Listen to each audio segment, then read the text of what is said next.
وہ جب ولیرس مینشن کے آفس میں داخل ہوا تو وہاں کسی کو نہ پایا۔ وکی نے تو کہا تھا مہمان آئیں گے، یہاں تو کوئی نہیں۔ خالی پڑے آفس کو دیکھ کر وہ الجھ گیا۔ تبھی اسے اپنے پیچھے دروازہ کھلنے اور بند ہونے کی آواز سنائی دی۔ سر یہاں تو کوئی۔ جو ہی اس نے رخ پھیرا، تیز دھار آلہ اس کے جسم میں گھس کر انتڑیوں کو کاٹتا چلا گیا۔ اس کی آنکھیں حیرت سے پھٹ پڑیں جب وجدان کو اپنے مقابل پایا۔ تم گولی سے مرنے کے حقدار نہیں تھے اینگلو، وہ تمہیں کم تکلیف دیتی، دھوکے باز۔ خنجر نکال کر ایک مرتبہ پھر اس نے اس کے جسم میں پیوست کر دیا۔ اس بار پہلے کی نسبت خنجر کئی گہرائیوں میں جا گھسا تھا۔ وکی نے 2 قدم پیچھے ہٹ کر اپنی کارستانی دیکھی۔ اینگلو گھٹنوں پر گر پڑا، اس کے منہ سے خون جاری ہو چکا تھا۔ وکی کے لیے حیرت و غصے کی انتہا تب ہوئی جب اس کے خون سے سنے ہونٹوں پر ایک کمزور مسکراہٹ طاری ہوئی تھی۔ اس سے بھی تکلیف دہ موت تمہیں دے گا وہ۔ جان کنی کی کیفیت میں رہ کر بھی اس نے یہ آخری احسان وکی پر کیا تھا، اسے اس کے انجام سے آگاہ کر دیا تھا۔ کیا کہا تم نے؟ کون ہے وہ؟ بتاؤ مجھے، کس کی بات کر رہے ہو تم؟ اس کے معدے میں پیوست خنجر پر زور ڈالتے ہوئے وہ چیخ چیخ کر پوچھ رہا تھا، مگر روح سے خالی وجود اب کچھ کہنے کی حالت میں نہیں رہا تھا۔ چاہے جو بھی ہے وہ، اگلی باری اسی کی ہوگی۔ لاش کو ایک ٹھوکر رسید کرتے ہوئے اس کی آنکھوں میں اس انجانے دشمن کے لیے انگارے دہک اٹھے تھے۔ دروازے کے پار کھڑے البرٹ کے کانوں نے ہر چیز واضح سن لینے کے بعد مطمئن ہو کر یہ خبر اپنے باس تک پہنچانے کا طے کیا۔ اس نے اندازے سے سوئچ بورڈ ڈھونڈا۔ کمرے میں لگا واحد گلوب دار لیمپ جل اٹھا تھا۔ خوابناک روشنی میں پہلی بار اس نے ارد گرد کا جائزہ لیا۔ سادہ سا کمرہ جس میں اشیاء ضروریات موجود تھیں۔ اس جائزے کے دوران ایک طرف کونے میں موجود اپنے بیگ پر نظر پڑتے ہی وہ چونکی۔ آگے بڑھ کر ایک ہاتھ سے بیگ کھولا۔ یہ سب تو میرا سامان ہے، یہ یہاں کیسے آیا؟ ساری چیزیں اسی کی تھیں۔ ایک نظر اپنے ہاتھ سے بہتے خون کو دیکھ کر ٹھنڈی آہ بھری۔ بیگ میں سے چھوٹا سا ایمرجنسی کٹ ڈھونڈ کر وہ باتھ روم میں گھس گئی۔ پانی کی دھار ہاتھ پہ موجود خون کو بہائے لے جا رہی تھی۔ زخم ہرا ہو کر پہلے سے زیادہ درد دے رہا تھا۔ تمہیں تمہاری اذیتیں لوٹانے سے قبل ہرگز نہیں مروں گی۔ اپنی ہی آواز میں گھلی تکلیف سن کر اس کے رخسار پر آنسو پھسلنے لگے۔ بڑی دقت سے ایک ہاتھ کا استعمال کرتے ہوئے اس نے اپنے زخم کی مرہم پٹی کی۔ واش بیسن کے اوپر لگے آئینے میں اس کی نگاہ اپنے عکس پر پڑی۔ سفید شرٹ خون کے دھبوں سے داغدار ہو چکا تھا۔ حجاب کو یہ دیکھ کر وحشت سی ہونے لگی۔ باہر آ کر اس نے اپنے سامان سے صاف کپڑے نکالے اور انہیں تبدیل کر لیا۔ ایولینا کے دیے گئے کپڑوں کو دیکھ کر اسے وہ یاد آئی۔ کہاں چلی گئی ہوگی وہ؟ شور شانت ہوتے ہی اس کے ذہن میں بہت سے سوال گردش کرنے لگے۔ اچانک کمرے کے دروازے پر ہونے والی دستک نے اسے چلنے پر مجبور کر دیا۔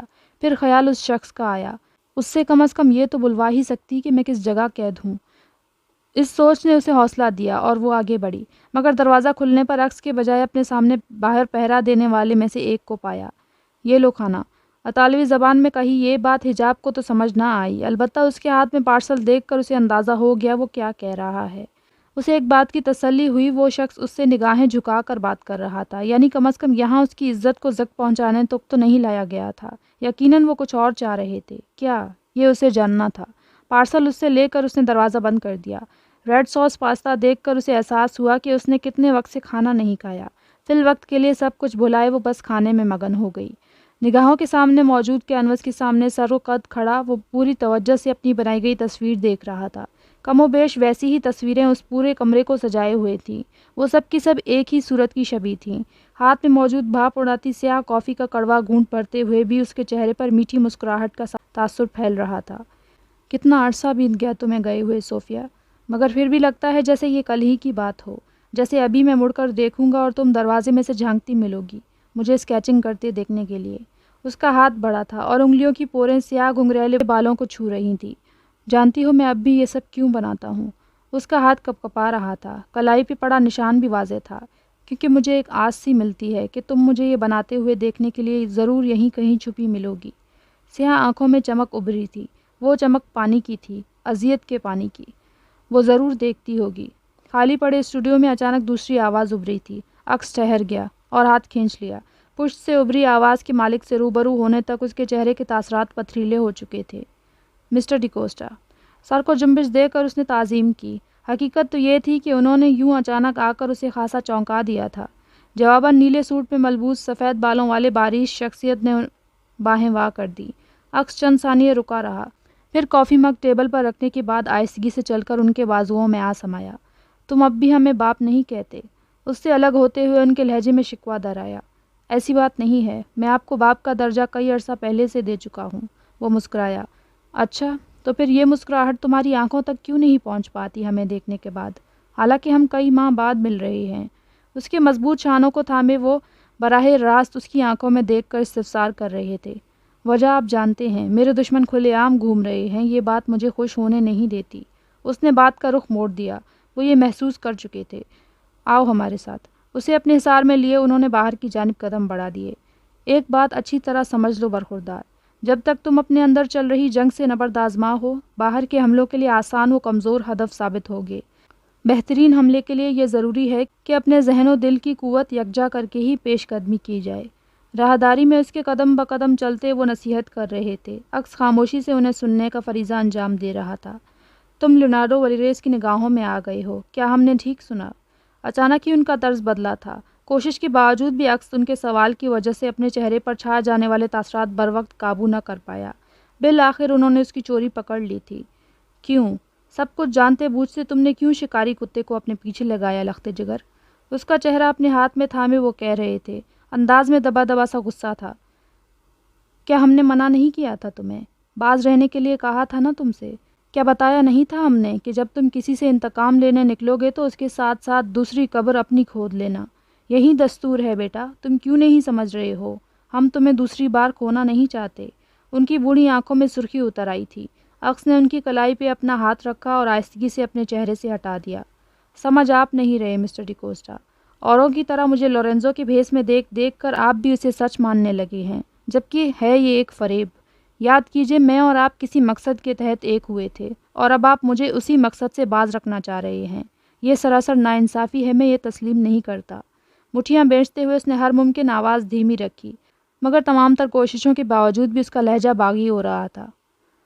مانتے ہیں ہم میں اتفاق کسی غرض کو لے کر ہوا تھا، لیکن ہم نہیں چاہتے کہ تم ہماری لا علمی میں کوئی غلط قدم اٹھا کر کسی خطرے کو آواز دو۔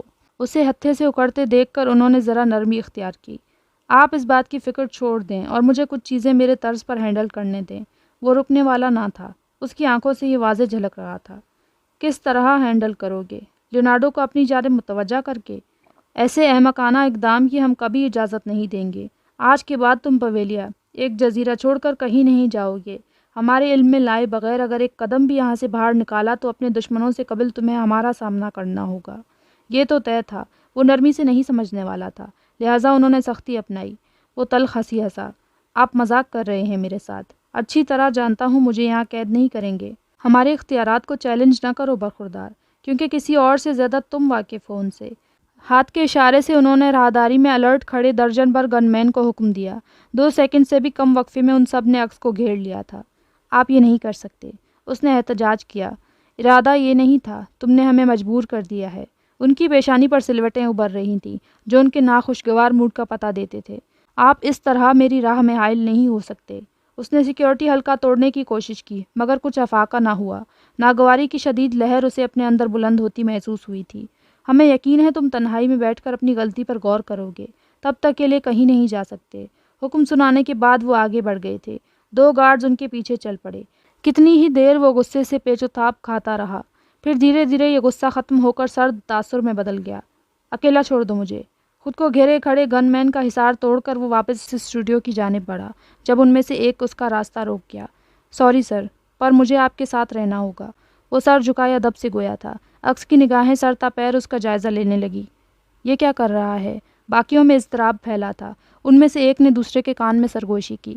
لگتا ہے بیچارے کی شامت آئی ہے، اب دیکھنا ذرا، دوسرے نے مزہ لیتے ہوئے کہا۔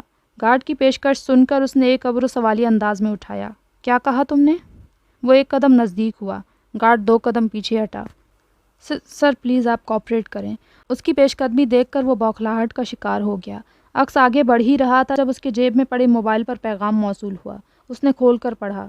میں باہر دروازے پہ کھڑا ہوں، یہ تمہارے گارڈز کا گنجا سربراہ مجھے اندر نہیں گھسنے دے رہا۔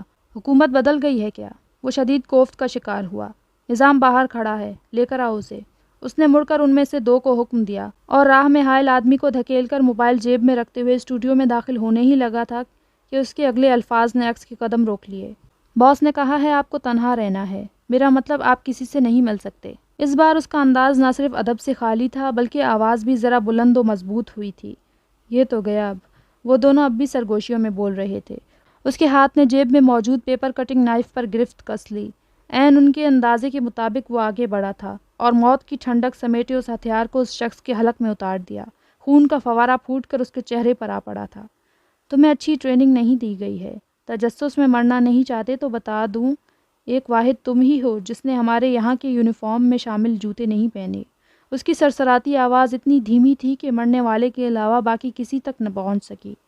لقمہ اجل بننے والے آدمی کی آنکھیں دہشت سے پھٹ جانے کی حد تک کھل گئی تھیں، مگر وہ رکا نہیں اور ہتھیار نکال کر ایک بار پھر اس کے گلے میں اسی مقام پر گھونپا، پھر نکال کر تیسری مرتبہ گھونپنے کے بعد جھٹکے سے نکالا۔ شدید وار کے نتیجے میں ایک توانا جسم بے جان ہو کر اب فرش پر بکھر چکا تھا۔ خون سے سرخ ہوئے چہرے کے ساتھ جب اس کی سرد نگاہوں نے بقیہ گارڈز کا جائزہ لیا تو ان سب کو سانپ سونگھ گیا تھا۔ سر جھکائے وہ جلدی سے فاصلہ اختیار کر گئے، جبکہ ان میں سے دو نظام کو باہر سے اندر لے آنے کے لیے تیزی سے بھاگ کھڑے ہوئے۔ صاف کرو یہ جگہ۔ پیچھے رہ جانے والوں کو حکم دے کر وہ کمرہ بند ہو گیا تھا۔ شام کا کھانا تیار کر کے کچن سے فارغ ہونے کے بعد وہ جو ہی کمرے میں داخل ہوئی، بیڈ پہ پڑا اس کا موبائل بج اٹھا۔ یہ تو اٹلی کا نمبر ہے، کہیں حجاب؟ نمبر دیکھنے کے بعد اس نے کال فوراً ریسیو کر لیا۔ کچھ کہنے ہی لگی تھی جب اسپیکر سے ابھرنے والی آواز اور سوال پر وہ بری طرح چونکی۔ حجاب کہاں گئی ہے؟ چھوٹتے ہی اس نے یہ پوچھا تھا۔ آپ کون بات کر رہے ہیں؟ نوشین کو کھٹکا سا لگا، کچھ بہت جانا پہچانا تھا اس آواز میں۔ اس بات کو تم چھوڑو نوشین، بس اتنا بتا دو کہ وہ کہاں گئی ہے، کس کے ساتھ گئی ہے۔ دوسری طرف وہ چڑچڑا ہو رہا تھا۔ نوشین کے ذہن نے اب کی بار چند لمحے لیے تھے اس آواز کا سراغ لگانے میں۔ وہ وجدان؟ بے یقینی اس کے رگ و پے میں پھیل گئی تھی۔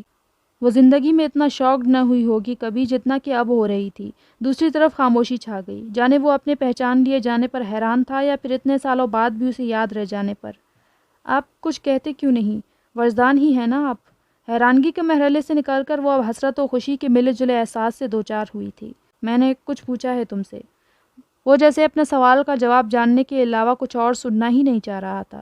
نوشین کو اندازہ ہوا کہ اس کا لہجہ کتنا کھردرا اور جذبات سے عاری ہے۔ اٹلی گئی ہے وہ، اپنے بھائی کے لیے، خالہ امی کے بیٹے دانیال کے باپ اور میرے۔ وہ رک گئی۔ کیا وہ اس رشتے کی دہائی دے سکتی تھی جس کا ذرا بھر احساس بھی دوسری طرف سے نہیں دلایا گیا تھا؟ پاگل ہو گئے ہو تم لوگ، کیوں بھیجا اسے اٹلی؟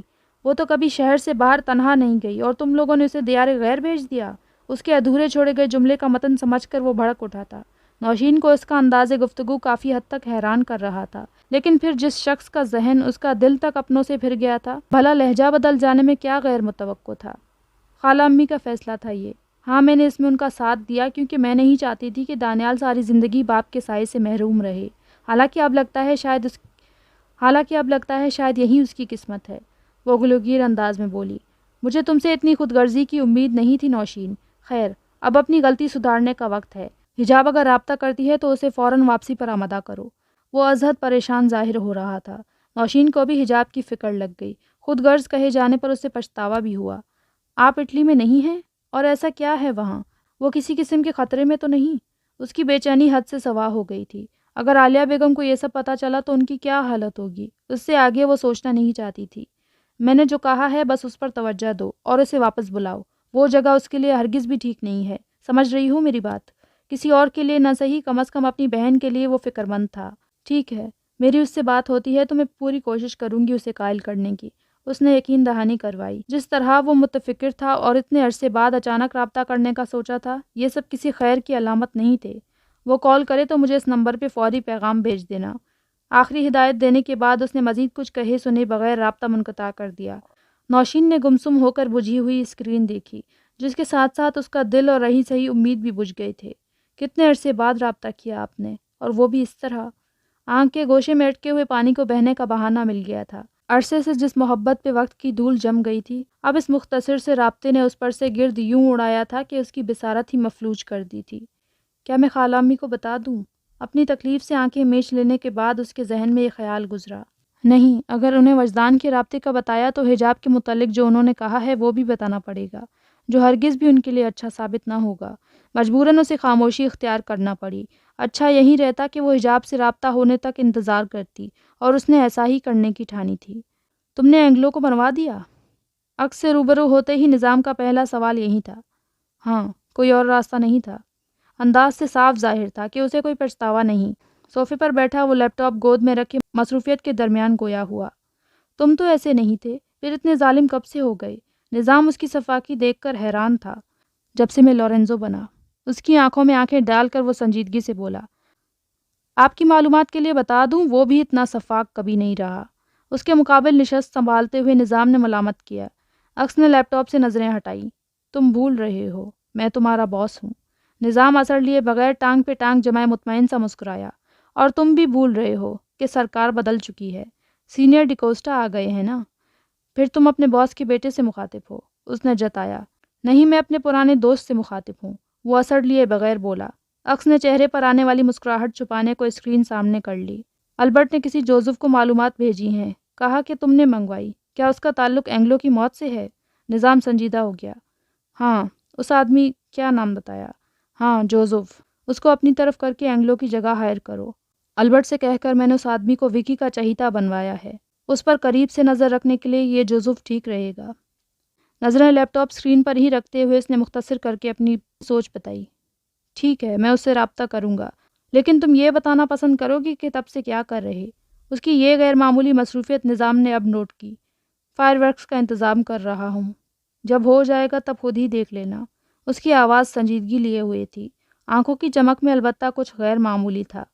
ہاں، مجھے تو انتظار مشکل لگ رہا ہے۔ وہ بے صبر ہوا۔ فی الحال تم اس خبر کو انجوائے کرو کہ وجدان کی بہن میرے ہاتھوں میں آ چکی ہے، وہ بھی اپنی مرضی سے۔ اس نے جتنے عام سے انداز میں یہ بتایا، نظام اتنا ہی اپنی جگہ سے اچھل پڑا۔ تو کیا اس نے تمہیں سب بتا دیا؟ میرا مطلب ہے کہ تم نے اسے سب بتا دیا۔ جلد بازی میں اس کے منہ سے وہ بات نکل گئی تھی جسے اس سے چھپا کر رکھنے کے لیے نظام نے بڑی محنت کی۔ نہیں، وہ کچھ نہیں جانتی۔ عکس کے تاثرات نارمل تھے۔ اس نے بے ساختہ شکر ادا کیا کہ اسے کسی قسم کا شک نہیں گزرا۔ فون کے رنگ ٹون نے اسے خیالوں سے چونکایا۔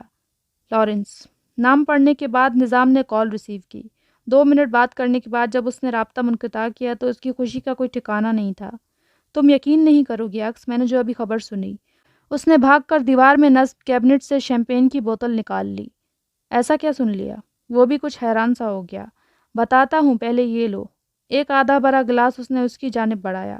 کیا واقعی؟ ناگواری سے اس نے بھویں سکوڑ لی۔ جانتا ہوں تم نہیں پیتے، لیکن گلاس ہاتھ میں تھام کر مجھے کمپنی تو دے ہی سکتے ہو نا میری جان۔ اسے زبردستی گلاس تھمانے کے بعد وہ پھر سے اپنی جگہ جا بیٹھا۔ یہ سب چھوڑو اور وہ بتاؤ جو علم میں آیا ہے۔ گلاس درمیانی میز پر رکھتے ہوئے وہ مکمل طور پر اس کی بات سننے کے لیے تیار ہو گیا۔ شیمپین کا ایک گھونٹ لینے کے بعد وہ گویا ہوا۔ لارنس کا کہنا تھا کہ فریڈرک نے اندریاس کو منا لیا ہے، وہ اس الیکشن میں لیونارڈو ولیریس کو سپورٹ کرے گا۔ مکمل خبر سننے کے بعد عکس کے سنجیدہ چہرے پر بھی گہری مسکراہٹ آن ٹھہری۔ یہ ہوئی نا بات؟ تو پھر؟ اپنا گلاس خالی کرنے کے بعد اس نے عکس والا گلاس اٹھا لیا۔ گھونٹ لینے ہی لگا تھا جب وہ بول پڑا، 2-3 لڑکیاں لے کر آؤ اپنے شاگردوں میں سے۔ وہ جتنے آرام سے یہ کہہ گیا تھا، نظام کو اپنا لیا وہ گھونٹ بھاری پڑا، کیونکہ اگلے ہی ثانیے شیمپین کا فوارہ اس کے منہ سے جاری ہوا تھا۔ شکر تھا کہ بیچ میں فاصلہ ہونے کے باعث عکس اس حملے سے بچ گیا۔ لڑکی؟ بلکہ لڑکیاں؟ شوق کے عالم میں وہ اٹھ کھڑا ہوا اور لاشعوری طور پر عکس کے نزدیک پہنچ کے اس کی پیشانی کو چھوا۔ تم ٹھیک تو ہو نا دوست؟ اسے فکر ہوئی۔ ہاں، میں ٹھیک ہوں ریکارڈو۔ اس کی اس حرکت پر عکس نے تیوری چڑھاتے ہوئے اس کا ہاتھ ہٹایا، لیکن نظام کی آنکھیں ہنوز حیرت سے کھل رہی تھیں۔ بات کو سمجھو نظام، مسٹر ڈیکوسٹا نے مجھے ہر چیز سے ہٹا کر یہاں نظر بند کر دیا ہے۔ ان کی سختی کم کرنے کے لیے یہ یقین دلانا ضروری ہے کہ میرا ذہن دیگر کاموں میں لگا ہے۔ اس نے وجہ بتائی، جسے سن کر نظام نے بغور اس کے چہرے کے اتار چڑھاؤ نوٹ کیے۔ وہ سنجیدہ تھا۔ اوہ نہیں، ہاں تم صحیح کہہ رہے ہو، اس نے بھرپور اتفاق کیا۔ لیکن یہ ناانصافی نہیں ہے؟ وہ یکدم دکھی نظر آنے لگا۔ کیسی ناانصافی؟ عکس نے بظاہر پوچھا۔ پہلے اس نے سیفٹی کے لیے فاصلہ بڑھایا۔ بھابھی کے ساتھ ناانصافی؟ ان کی موجودگی میں لڑکیاں لاؤ گے؟ شرم کرو شرم۔ دروازے کی طرف بڑھتے ہوئے اس نے ہانک لگائی۔ تمہاری بھابھی کے دیور؟ میز پہ پڑا اس کا موبائل عکس نے اس کے پیچھے پھینکا، مگر مس ہو گیا۔ نظام نے فوری کیچ پکڑ لیا تھا۔ اس کے لیے تھینک یو۔ شکریہ ادا کرتے ہوئے وہ اپنی راہ چل دیا۔ پیچھے وہ ہنسی ضبط کرنے کی کوشش میں نچلا لب دانتوں تلے دبا گیا۔ تب اچانک اس کی ذہنی رو بدلی۔ ان کی موجودگی میں لڑکیاں لاؤ گے؟ نظام کا جملہ اس کے حواسوں میں گونجا۔ سچ ہی ہے ویسے، اور کوئی کیوں؟ وہ کیوں نہیں؟ اس بار جو مسکراہٹ اس کے لبوں پر طاری ہوئی، وہ کچھ دیر قبل والی سے بے حد مختلف تھی۔